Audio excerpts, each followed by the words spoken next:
bangkit berdiri. Musik.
Jangan duduk dulu, kita masih bangkit berdiri karena kita mau nyanyi satu lagu, Hatiku Percaya.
Semuanya, mari kita bersatu di dalam doa.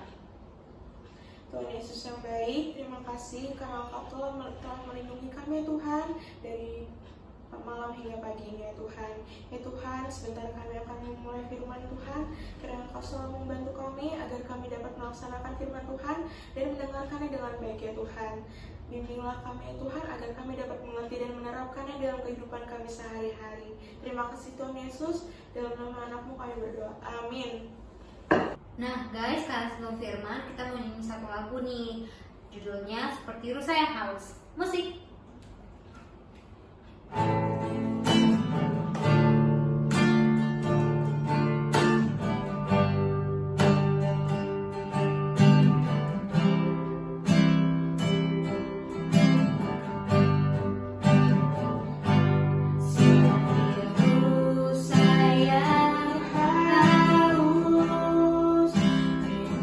Aliran sungaimu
adik-adik, sekarang kita mau dengarkan firman Tuhan. Selamat pagi adik-adik pra-remaja. Salam jumpa kembali dengan Kak Devi di sini. Mari kita buka Alkitab kita dari kitab Bilangan 13 ayat 1 sampai 33. Adik-adik bisa membacanya di dalam hati ya. Adik-adik, tidak semua orang loh suka dengan hal-hal baru. Kebanyakan orang-orang merasa nyaman dengan keadaan atau situasi yang sudah ada. Masuk ke situasi baru berarti ada resiko yang harus dihadapi. Banyak orang takut dan tidak mau mengambil resiko, sekalipun hal itu akan membuat mereka menjadi lebih baik. Tuhan berjanji pada bangsa Israel bahwa mereka akan mendiami sebuah negeri yang berlimpah susu dan madu. Bangsa Israel pun keluar dari Mesir. Mereka harus melakukan perjalanan yang sangat jauh dan lama sebelum mereka tiba di negeri yang dijanjikan Tuhan. Mereka harus melewati padang gurun yang penuh dengan ancaman dan bahaya. Kini di hadapan mereka telah terbentang negeri yang berlimpah susu dan madu, yaitu Kanaan. Musa yang memimpin bangsa Israel tidak sembarangan loh ketika memilih negeri Kanaan. Berdasarkan firman Tuhan, ia memerintahkan 12 orang yang masing-masing berasal dari 12 suku Israel untuk mengintai negeri Kanaan itu. Ke-12 orang itu pergi dan mencari informasi tentang negeri Kanaan. Para pengintai melihat bahwa negeri Kanaan memang berlimpah susu dan madu seperti yang dijanjikan Tuhan. Namun mereka tidak menduga kalau penduduk Kanaan merupakan orang-orang yang sangat kuat, berbadan besar, bahkan seperti raksasa. Selain itu, negeri Kanaan mempunyai pertahanan yang juga sangat kuat. Kota-kota di negeri Kanaan berkubu-kubu sehingga akan menyulitkan pasukan manapun yang akan menyerbu kota itu. Para pengintai itu menyampaikan yang mereka lihat di negeri Kanaan itu kepada Musa. Namun, mereka memiliki dua pendapat yang berbeda. Pendapat pertama dipegang oleh 10 orang pengintai yang mengatakan bahwa negeri Kanaan merupakan negeri yang sangat kuat, sehingga tidak mungkin bagi bangsa Israel untuk merebut negeri itu. Saking takutnya, mereka melebih-lebihkan pemberitaan tentang tantangan yang ada di negeri Kanaan. Sedangkan pendapat kedua pengintai, yaitu Kaleb dan Yosua, mengatakan bahwa sekalipun negeri itu kuat, tetapi mereka harus percaya kepada Tuhan. Kalau Tuhan sudah berjanji, sekuat apapun negeri Kanaan pasti akan diberikan kepada bangsa Israel. Kaleb mengajak bangsa Israel untuk tidak takut kepada orang-orang Kanaan, karena Tuhan pasti menyertai. Adik-adik, di sini kita melihat ada fakta yang sama, tetapi muncul dua pendapat berbeda. Pendapat pertama sangat pesimis ya, ketika melihat tantangan untuk memasuki negeri yang baru. Dan pendapat kedua memiliki rasa optimisme terhadap tantangan tersebut karena percaya kepada Tuhan. Kehidupan bangsa Israel bisa menjadi cermin bagi kehidupan kita sekarang ini ya. Terkadang kita merasa nyaman dengan kondisi yang kita miliki. Kita tidak ingin melangkah maju ke situasi atau kondisi yang baru, Hal-hal yang baru itu kadang dipandang sebagai zona gelap yang menakutkan karena ada tantangan yang belum pernah kita jumpai atau hadapi. Kita menjadi takut untuk memasuki negeri Kanaan hidup kita. Perkataan Kaleb ini bisa menjadi teladan buat kita. Memasuki dunia yang baru atau meraih hal-hal baru memang menakutkan. Namun kita tahu bahwa Tuhan senantiasa menyertai kita. Janji penyertaan Tuhan inilah yang menjadi pegangan kita dalam menjalani kehidupan ini. Nah, sekarang mari kita perhatikan video berikut. Video tentang transformasi kehidupan burung elang. Selamat menyaksikan.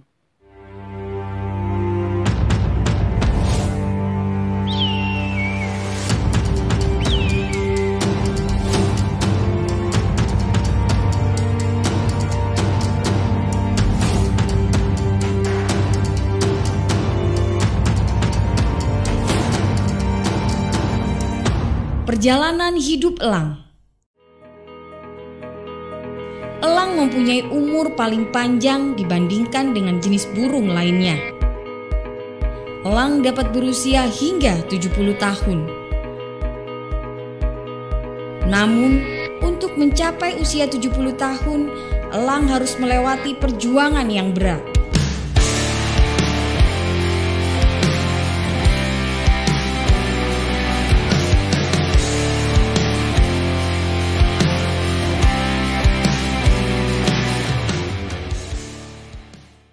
Saat elang berusia 40 tahun, cakar panjangnya mulai sulit memegang mangsa yang hendak dimakannya.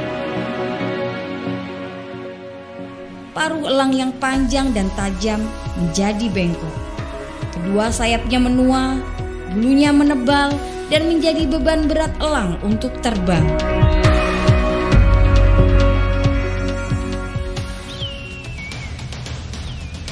Dalam situasi seperti ini, elang dihadapkan dengan dua pilihan, yaitu mati atau mau menjalani proses perubahan yang menyakitkan selama 150 hari.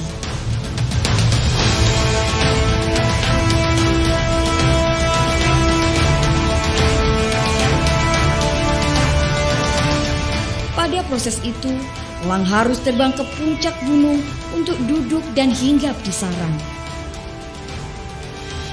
Paruh elang harus dipukulkan ke batu agar paruh lamanya lepas.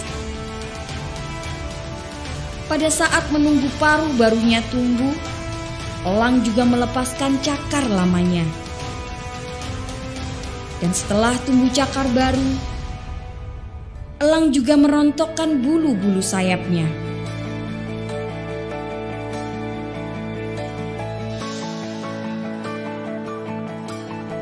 Setelah 150 hari berlalu, elang terlahir kembali dengan kemampuan terbang dan untuk hidup 30 tahun lagi.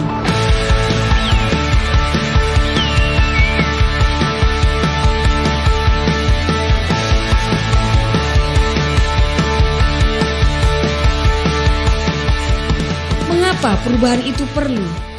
Seringkali untuk bisa bertahan dalam hidup, kita harus berani melakukan suatu proses perubahan. Ada saatnya kita harus membuang kenangan, membuang kebiasaan, dan semua tradisi kerja lama kita.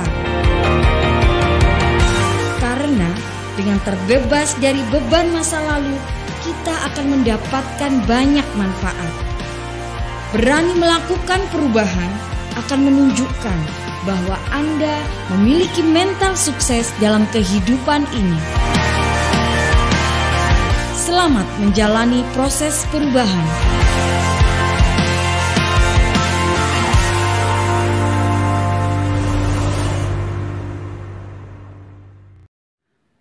Ya, adik-adik, memasuki dunia yang baru memang memiliki resiko.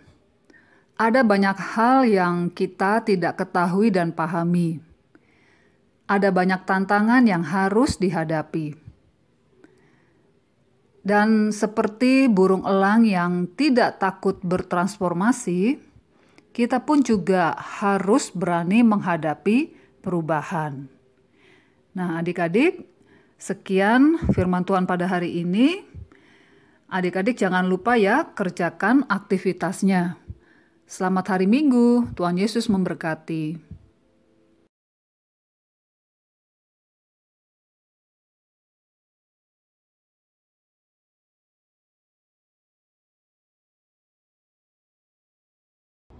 Gimana hari ini firman Tuhan ya teman-teman? Semoga kita bisa menerapkannya dalam kehidupan sehari-hari ya. Dan sekarang untuk menutupi firman, mari kita menyanyikan lagu Tiada Terukur. Semua bangkit berdiri ya. Musik.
Karena Bapa telah menyertai kami di ibadah kami pada hari ini, sehingga ibadah kami bisa berjalan dengan lancar. Bapa, tolong kami supaya kami bisa melakukan firman-Mu dan kehidupan kami sehari-hari. Terima kasih ya Bapa atas berkat-Mu, dan nama Tuhan Yesus kami berdoa. Amin. Selamat hari Minggu guys. Jangan lupa dikerjain aktivitasnya ya guys. Iya guys. Bye. Bye-bye.